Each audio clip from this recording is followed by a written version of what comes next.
Malgré plusieurs recrutements déjà intéressants, le mercato du Paris Saint-Germain est loin d'être terminé. Il y a notamment la piste Paul Pogba, la place de doublure en attaque entre Moïse Kean et Arnaud Kalimundo et des départs dont Mitchell Baker. Aujourd'hui, on fait le point. Bonjour à toutes et à tous, bienvenue dans ce nouveau PF Mercato. Comme on l'a déjà dit, on fera le point régulièrement tout au long de l'été avec des analyses plus avancées quand c'est un recrutement officiel. Et cette fois, on fait le tour des dossiers Pogba, Kean, Kalimundo et Baker. Donnez votre avis dans les commentaires sur chaque dossier. On sera toujours là pour continuer à en parler avec vous avec un grand plaisir. Et en plus, autre plaisir, j'ai aujourd'hui deux rédacteurs de Paris Fan avec moi. C'est rare pendant les vacances, puisqu'on a notamment le grand retour d'Erwin, notre procureur qu'on aime malgré ses moments de colère. Est-ce que tout va bien? Bah écoute, ça va très bien. J'espère que ça va bien aussi de votre part à tous les deux. Donc oui, ça fait plaisir de revenir. Ah bah oui, mais on retrouve un procureur tout doux. Ça fait du bien. On sait que ça va démarrer au quart de tour, mais pour l'instant, tout va bien. Nous, ça va. Et je pense qu'aussi Arthur, tout va bien toujours au Parc des Princes.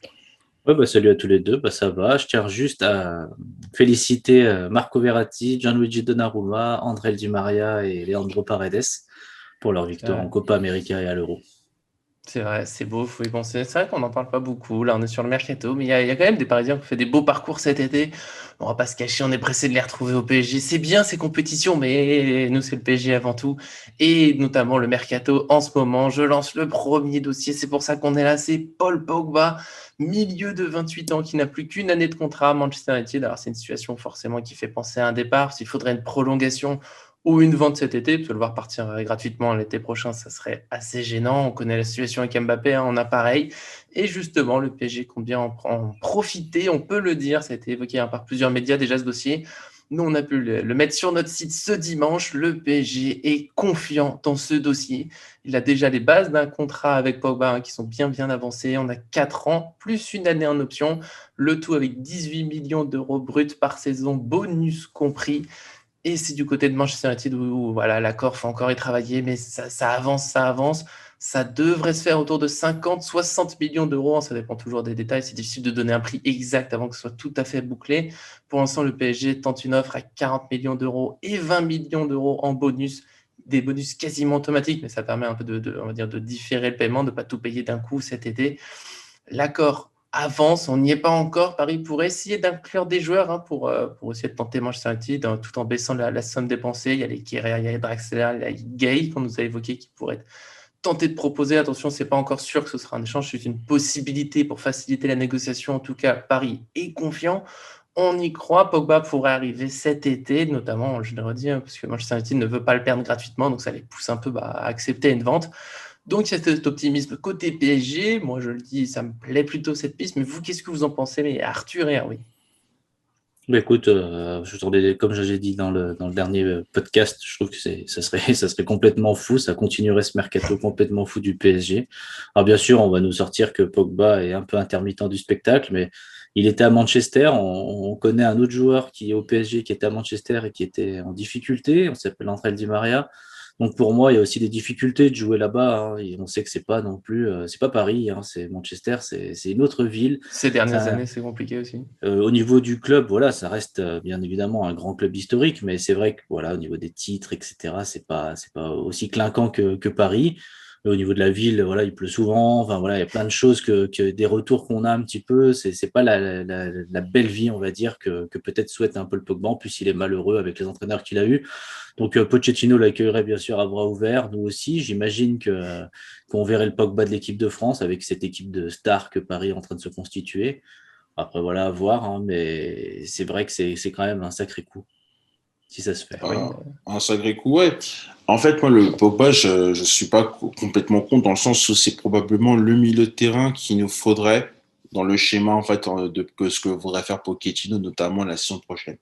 Après, le seul petit hic que j'ai avec lui, c'est son côté que avec Manchester, alors oui, d'accord, il n'avait pas forcément de bons partenaires en soi, mais le problème, c'est qu'il y a des moments, il a été trop en mode intermittence, le fait de vouloir choisir ses matchs, etc. Alors, quand on voit Pogba en équipe de France, on voit que c'est un autre joueur par rapport à Manchester. Bah, après, moi, j'ai peut-être peur que ça soit exactement le même cas s'il venait à signer au Paris Saint-Germain. Après, évidemment, tu me parles de Pogba, je le prendrai matin, midi et soir sans hésiter. sur le terrain, toujours, bien sûr, évidemment. Je sais pas si vous voulez rajouter. Moi, c'est vrai que Pogba, c'est un joueur que je trouve un petit peu agaçant, entre guillemets, parce que il a ces moments un peu de flottement, on le voit moins dans un match, il tente peut-être des choses un peu trop, voilà, un petit peu trop de spectacle par moment, mais globalement, c'est capable. Il a les qualités, on va dire, pour être l'un des meilleurs milieux du monde. Donc, s'il vient pour 50, 60 millions d'euros, je trouve que c'est globalement une bonne affaire. Si vous voulez un dernier mot sur Pogba avant le prochain dossier, je vous en prie. Sinon, on passe à la suite. Oui, Justement, vas-y, Vas-y. Arthur. oui, comme dit Erwin, c'est clair que c'est un profil qui manque à Paris depuis pas mal de temps. Alors, il y a eu Wijnaldum qui est arrivé, on sait qu'il peut mettre des buts, qui était ancien milieu offensif. Mais c'est vrai qu'un profil à la Pogba, frappe de loin, des passes laser au milieu on l'a vu à cet Euro, hein, il peut faire des passes et la complicité avec un Mbappé peut être complètement folle. C'est le type de joueur qui empêcherait aussi Neymar de trop descendre sur un terrain. Donc, je vois pas mal Ouais. de bons points à sa venue, en plus de continuer ce mercato où on a dit qu'un petit peu certains joueurs au milieu de terrain étaient peut-être un peu légers la saison dernière. Alors là, recruter un Pogba qui était en plein boom, on va prendre l'Euro comme référence, ça me paraît quand même vraiment top. C'est pas de base. Erwin, un dernier mot? Après, c'est sûr, c'est ce qui peut être pas mal pour notre équipe, c'est ce qui peut être même pas mal pour nous. Et j'espère vraiment que, alors moi, personnellement, si tu me demandes, oui, d'accord, comme j'ai dit tout à l'heure, moi, j'espère vraiment que la transaction pourrait se faire.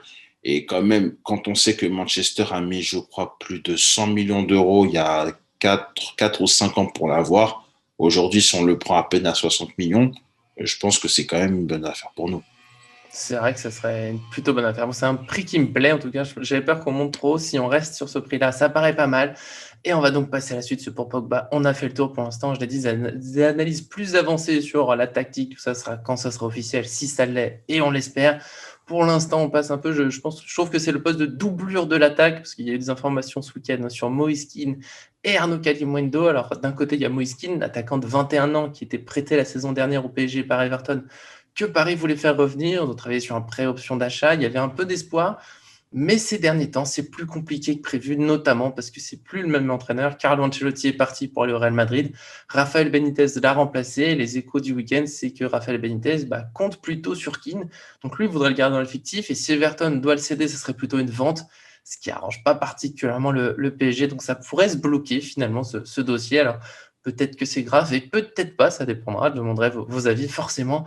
Parce que dans le même temps, il y a RMC Sport qui dit que le PSG pense à garder Arnaud Kalimuendo dans son effectif, l'attaquant de 19 ans qui était prêté l'an dernier à Lens. Donc il pourrait plutôt rester. Pour moi, garder les deux, ça ferait trop. Il faut l'un des deux un peu en doublure d'attaque, un peu polyvalent, qui peut jouer un peu partout, qui peut-être se contente de ne pas être titulaire tout le temps. Donc je trouve ça pas si mal. Je ne sais pas si vous êtes d'accord avec moi. Paris se dirige vers une attaque quand même assez folle. On ne sait pas trop si ça sera un 4-2-3-1, un 5-3-2, un 3-5-2, pardon, lapsus. Défense à 3 passes. Mais oui, on ne sait pas trop. Alors, si c'est 3 devant, je ne vois pas trop l'intérêt de recruter, payer cher un Moïse Kean, hein. Ça, parce que forcément, il reste toujours Icardi dans l'effectif. Il reste toujours, pour l'instant, Sarabia, il reste toujours Drexler, il reste toujours Neymar, Mbappé, Di Maria. On ne sait pas. Paris a l'air d'être encore sur d'autres pistes en attaque. Pour l'instant, on n'en parlera pas, mais on ne sait pas. Donc pour moi, Arnaud Kalimuendo, voilà, c'est l'heure des titis, hein. Il a fait une bonne saison avec Lens. Je renvoie sur l'excellent podcast qu'on a fait sur le sujet sur Kalimuendo. Mais pour moi, Kalimuendo, il est au PSG. Il n'y a pas besoin de le payer. Il y a d'autres priorités à Paris, notamment les doublures sur les côtés. J'ai envie de dire pareil, dans le sens où c'est vrai que Keane a quand même fait une bonne saison la saison dernière avec nous, ça il faut pas se mentir, et le joueur veut clairement revenir à Paris, c'est ce qui a été dit à plusieurs reprises, etc. Le problème, c'est que Everton, déjà de 1, ils veulent pas s'en séparer, surtout comme tu as dit Benitez, et de 2, c'est que si Everton voulait s'en séparer, il n'y aurait pas possibilité de faire un prêt avec option d'achat, ça serait un transfert sec. Et au vu en fait des finances un peu du club, etc., comme on doit faire, parce que c'est bien d'avoir aussi recruté certains joueurs, mais il va falloir qu'on vende derrière. Donc ça va être un petit peu compliqué. Mais concernant Kalimuendo, déjà moi, je crois que c'était le premier match qu'il a joué contre Lens, justement avant qu'il parte en prêt. J'avais trouvé plutôt intéressant et je pense qu'à mon avis, dans une espèce de rotation, surtout pour la saison prochaine, ça serait en fait l'idéal. Ouais, c'est un bon joueur. J'avais dit que s'il restait à Paris, qu'il jouait la saison avec nous, il mettrait 10 buts dans la saison. Et finalement, avec Lens, il a quand même mis des buts, il a fait des passes décisives.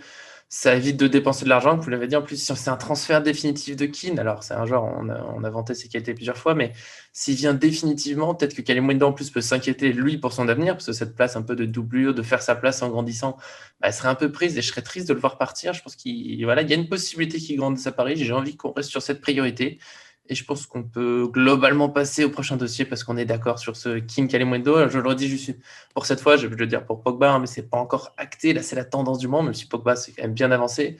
King Kalimundo, il faut voir encore comment ça se passe. Peut-être que si Everton rouvre la porte, on va dire, à un prêt, peut-être que Keane reviendra et Kalimundo sera prêté de nouveau. Mais pour l'instant, c'est la tendance. Et ça peut permettre de voir un peu en Titi mettre des buts au PSG, parce que mine de rien, on n'en voit pas beaucoup ces dernières années. Et je vais attaquer le dernier dossier de cette vidéo, c'est Mitchell Baker. Alors peut-être qu'au moment où vous voyez la vidéo, c'est même déjà réglé, parce que tout s'est fait très vite, hein. Baker, ça fait quelques semaines déjà qu'on parle d'un possible départ, et depuis ce lundi matin, c'est acté. Tout le monde est d'accord, dont nous, pour dire que l'arrière gauche de 21 ans va signer au Bayer Leverkusen. Un transfert définitif, normalement environ 7 millions d'euros. L'équipe a parlé d'une option de rachat pour le PSG, mais on n'a pas eu encore de confirmation, donc on garde un doute, même si c'est une possibilité, on ne sait jamais, ça a déjà été fait. Donc voilà, ça serait le départ de Baker à 21 ans. Alors, il peut y avoir un peu de déception, parce qu'on peut peut-être avoir envie de le voir grandir, sachant que Kurzawa ne convainc toujours pas. En même temps, est-ce que Baker convient vraiment au style du PSG en ce moment? Bon, voilà, au moins ça fait une vente, la première de cet été. Qu'est-ce que vous en pensez? Ça vous attriste, ça vous réjouit? Dites-moi tout. Il y a un sentiment partagé en fait, dans le sens avec Baker parce que bon, c'est vrai qu'on s'en moque, etc. et tout, mais je rappelle qu'encore une fois, que c'était le joueur le plus régulier en termes de match du Paris Saint-Germain sans avoir connu une seule blessure. Donc déjà au niveau fiabilité, c'était ça. Alors tu l'as dit tout à l'heure par rapport à Kurzawa, mais il faudrait même aussi se poser la question par rapport à Bernat, parce que Bernat, je vous rappelle qu'il revient d'une rupture des ligaments croisés qui a quand même duré une dizaine de mois. C'est vrai. Parce que bon, donc voilà, donc on ne sait pas encore s'il sera à 100% ou pas. Alors après, Baker, c'est vrai qu'on voulait on voulait un peu le faire partir depuis un petit moment. Et donc, et d'ailleurs, d'après ce qu'on avait compris, apparemment, c'est un montant de 7 millions à peu près, mais bon, il y a encore des chiffres encore qu'on aimerait trouver, etc. Donc, si derrière, tu fais partir Baker, mais au moins, on est sûr d'avoir vraiment un latéral gauche fixe qui sera bien dans ses bottes pendant toute la saison, bah, je dirais merci beaucoup, Baker, pour les travaux. Maintenant, amuse-toi en Bundesliga. Alors, je leur dis juste, je voulais pas te couper la parole, les 7 millions d'euros, c'est sûr, on l'a dit nous-mêmes, s'il te plaît, fais un effort, et je laisse la Ça va, je suis parole à Arthur. fatigué.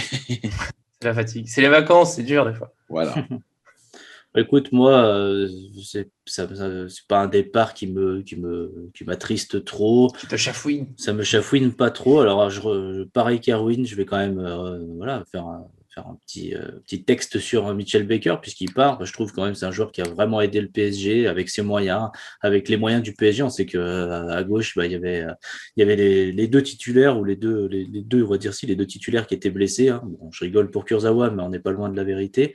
Alors, À du un moment, coup, il était vraiment dans les deux oui, mais titulaires. même quand il était, même quand il était là, il était un peu blessé, hein. Il y a quelque chose de cet ordre-là pour Kurzawa. Mais il correspond pas au style du Paris Saint-Germain. On l'a vu avec ses partenaires, il y a un déficit technique qui est trop important, ça joue pas assez vite. Défensivement, il a bien aidé, mais pareil, est-ce que Paris a vraiment besoin sur l'ensemble de la saison d'avoir un super défenseur latéral? Il a surtout besoin d'avoir un joueur complémentaire entre quelqu'un qui défend plutôt pas mal, on va dire un Hakimi, quoi, qui défend plutôt pas mal et qui est capable d'attaquer aussi, hein, à l'image d'un Bernat. Je suis d'accord avec Erwin, à voir comment Bernat va revenir. Parce que là, du coup, ça deviendra inquiétant sur le côté gauche, parce qu'il y a pour l'instant, bah, sans Bernat, il n'y a que Kurzawa, donc c'est compliqué. Mais Baker, il pouvait pas s'inscrire trop sur la durée, et puis j'ai pas trop apprécié ses déclarations de fin de saison où il disait voilà, je vais avoir une discussion, si je joue pas, je pars. Bah écoute, il faut partir, hein, parce que Heureusement, ça a été réglé. voilà, c'est ça le problème du Paris Saint-Germain, c'est que bah, il y a de la concurrence de partout. On s'inquiétait déjà dans les podcasts précédents justement d'avoir des doublures pour potentiellement un 3-5-2, d'avoir justement des doublures sur les côtés. Clairement, on l'avait dit, hein, Baker, Dagba, c'est pas des joueurs qui peuvent suppléer des Hakimi et Bernat dans ce style Il y a de un jeu. cap. Donc pour moi, ça serait très inquiétant de les avoir dans un 3-5-2, donc bah, qui partent, et que bah, forcément que le PSG allait se pencher sur un joueur qui a un petit peu le profil recherché par Pochettino. Et puis si on peut pas recruter à gauche, on va croiser les doigts. Kurzawa finira par relancer sa carrière. On ne sait jamais finalement. Surtout Paris n'arrive pas trop à le vendre. Là, c'est logiquement cet été, c'est dur de le vendre. Voilà, je pense que pour l'instant, pour aujourd'hui, on a fait le tour. Si vous avez un dernier mot pour Biker, pour les arrières gauche, j'aimerais qu'on en recrute. Ça me rassurerait de voir une piste qui se concrétise. Il faudra peut-être être patient. Le mercato a démarré très vite. Alors maintenant, on vit que tout s'enchaîne, mais il ne faut pas oublier qu'on a connu des mercatos qui se finissent dans les dernières heures. Donc voilà, peut-être falloir encore un peu de patience. En tout cas, je remercie les deux qui étaient avec moi aujourd'hui, mais comme d'habitude, et surtout merci Arwin, enfin le retour. Les vacances, ça fait du bien, mais nous, après, on a besoin de toi. Ah ben, écoute, je suis toujours là, même la saison prochaine, je serai encore là, je ferai Ça y encore des est, procès, signature etc. Donc voilà, officielle, c'est prolongé. je prolonge mon contrat, on va dire, donc ne vous inquiétez pas, je serai bien là la saison prochaine. D'accord, on attend le post Instagram pour confirmer tout ça et ça nous fera bien plaisir. Merci aussi à Arthur qui a aussi voilà, une vie à côté, on sait, mais on le prolonge, on se bat, on veut l'annonce officielle comme tout le monde. Oui, ben, écoute, on verra pour l'année prochaine, hein, c'est moins sûr La pression. qu'Erwin, mais en tout cas, bah, merci à vous tous les deux pour ce podcast, et puis on continue comme ça au moins pour l'été. Ah oui, mais on fait le suspense, mais Arthur, on peut pas le laisser partir. Voilà, on va doubler son salaire. Vous inquiétez pas, il sera avec nous. On peut pas, c'est le pilier de l'équipe, le contrat d'expérience. En tout cas, comme on l'a dit, tout au long de l'été, on sera encore là. Abonnez-vous pour être sûr de ne rien manquer. D'autres points sur le mercato, des présentations des joueurs, peut-être quelques éditions un peu spéciales. On va voir, faut qu'on mette tout ça en place. Encore une fois, merci à tous et à très bientôt sur cette chaîne.